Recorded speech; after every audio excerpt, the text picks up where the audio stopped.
بسم اللہ الرحمن الرحیم۔ ایک بھائی نے سوال پوچھا ہے کہ میں نماز اس وجہ سے نہیں پڑھتا کیونکہ نماز میں جب بھی میں پڑھتا ہوں تو مجھے بہت برے خیالات آنے لگتے ہیں۔ وہ مزید یہ کہتے ہیں کہ آپ کہتے ہیں برے خیالات شیطان کی طرف سے ہوتے ہیں اور اچھے خیالات فرشتوں کی طرف سے ہوتے ہیں، تو پھر یہ نماز میں ہمیں دونوں قسم کے خیالات ہمیں آتے ہیں، تو اس کی وضاحت کر دیں کہ اچھے خیالات اگر آئیں تو کیا ہیں اور اگر برے خیالات آئیں تو کیا ہے، اور مجھے کوئی عمل بھی بتا دیں کہ میں نماز کا عادی بن جاؤں۔ تو بھائی نے ایک اچھا سوال کیا ہے کہ شیاطین برے خیالات ڈالتے ہیں، فرشتے جو ہیں وہ اچھے خیالات ڈالتے ہیں۔ اب نماز کی کیفیت میں اچھا خیال آ جائے تو وہ کیا ہے؟ برے کی تو سمجھ میں آ رہا ہے۔ یاد رکھیں کہ نماز کی کیفیت میں کوئی بھی خیال آئے یہ شیطان کی طرف سے ہے، کیونکہ نماز ایک عبادت ہے جس میں انسان اللہ کی طرف لاؤ لگاتا ہے، اس طرف دھیان لگاتا ہے، اس طرف کنسنٹریٹ کرتا ہے۔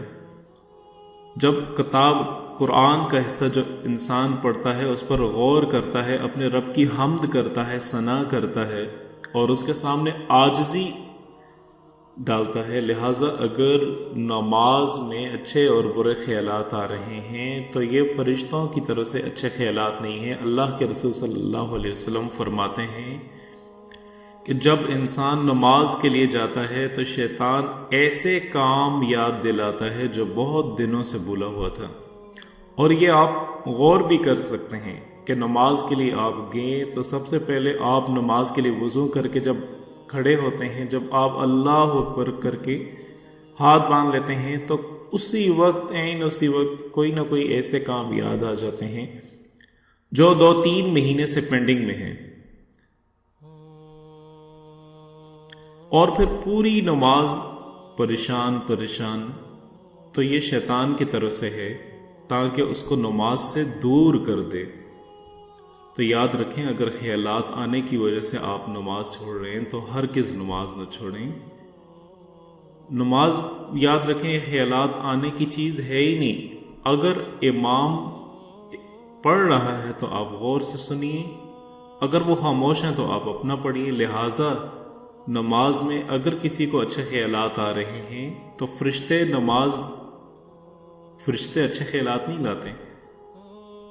نماز میں شیاطین جو ہیں وہ خیرات لاتے ہیں۔ نماز اللہ کے ذکر کے لیے ہے، لہٰذا وہاں اللہ کا ذکر کرنا ہے، ذہن دل دماغ سب عبادت میں ہو، ہاتھ پیر جسمانیت سب کچھ عبادت میں ہو، روحانی اعتبار سے اگر کہے کہ آپ دونوں طرف سے نماز میں ہو اور اسی پر غور کریں اور اسی پر کنسنٹریٹ کریں۔ لہٰذا اچھے خیالات اگر آ جائیں تو بے شک برے آ رہے ہیں تب بھی آپ ہٹا دیں۔ لہٰذا اس وقت ہمیں یہ چاہیے کہ نماز میں کیا پڑھا جا رہا ہے اس کا معنی سمجھیں، اور دوسرا خاموش نماز ہے تو خود پڑھیں اور اس نماز کو اپنی زندگی کی آخری نماز پڑھ کے سمجھیں کہ کیا پتہ پھر ہم کر سکیں یا نہ کر سکیں۔ اور جو لوگ نماز چھوڑ رہے ہیں میری ان سے گزارش ہے، دیکھیں روزہ ایک ایسی چیز ہے کہ اگر انسان ہر حالت میں صرف ایک نماز ہے، صرف نماز ہے، روزہ آگے پیچھے ہو سکتا ہے، یعنی مسافر ہے تو چھوڑ دیں، بیمار ہیں تو چھوڑ دیں، حج بعد میں ہو سکتا ہے، پہلے ہو سکتا ہے، آخری عمر میں بھی ہو سکتا ہے، زکوٰۃ پورے سال میں کسی بھی وقت بھی دی جا سکتی ہے۔ زکوٰۃ اور حج سب کے لیے نہیں ہے، مالدار کے لیے، لیکن روزہ مسافر کو رخصت ہے، بیمار کو رخصت ہے۔ نماز ایک ایسی چیز ہے جس کو کوئی رخصت نہیں ہے، یہ ایک ایسا فریضہ ہے جس میں کوئی چھٹی نہیں۔ ان 1438 سال میں اگر چھٹی ہوتی تو صرف ایک واقعہ مجھے نظر آتا ہے، میدان کربلا میں میرے نبی کے نواسے، میرے نبی کی آنکھوں کی ٹھنڈک، میرے نبی کے جگر کے ٹکڑے، میرے نبی کے پھول، جنت کے نوجوانوں کے سردار حسن اور حسین، نماز کا وقت داخل ہوا، سورج ڈلا، آپ کی نظر پڑی، آپ نے کہا زہیر، آپ کے ایک شاہ سوار ہیں، ان کو اشارہ کیا زہیر بن قین، کہا شمر سے کہو ہمیں نماز پڑھنے دو،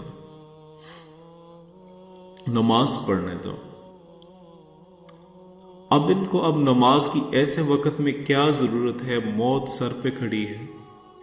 اس وقت میں تو جنت کے دروازے کھل چکے ہیں، جنگ سے پہلے آنکھ لگ گئی، آنکھ کھلی تو مسکرائے۔ بہن زینب نے پوچھا یہ ہنسنے کا وقت تو نہیں ہے؟ کہا اللہ کے نبی نظر آئے، کہا بیٹا میں لینے کے لیے آ چکا ہوں۔ اگر یہ لوگ نماز نہ پڑھتے ہیں تو پھر بھی ان کے لیے جنت کا فیصلہ ہو چکا تھا، لیکن امت کو ایک پیغام دینا تھا کہ اس حال میں بھی یہ فرض معاف نہیں ہے۔ تو ایسی میں اور بند کمروں میں اور دنیا کی ہر سہولت میسر ہو کر کے پھر کیسے نماز کو بھول سکتے ہو؟ تو ہمیں نماز کا عادی بننا چاہیے، نماز کو چھوڑنا نہیں چاہیے کسی حال میں بھی۔ یاد رکھیں نماز معاف نہیں ہے۔ اللہ پاک آپ کو اور ہر مسلمان کو 5 وقت کا نمازی بنائے، آمین۔ Subscribe to our channel by clicking the subscribe button. Click the bell button and enjoy the latest uploads from our تبارك channel. الذي نزل الفرقان على عبده ليكون للعالمين نذيرا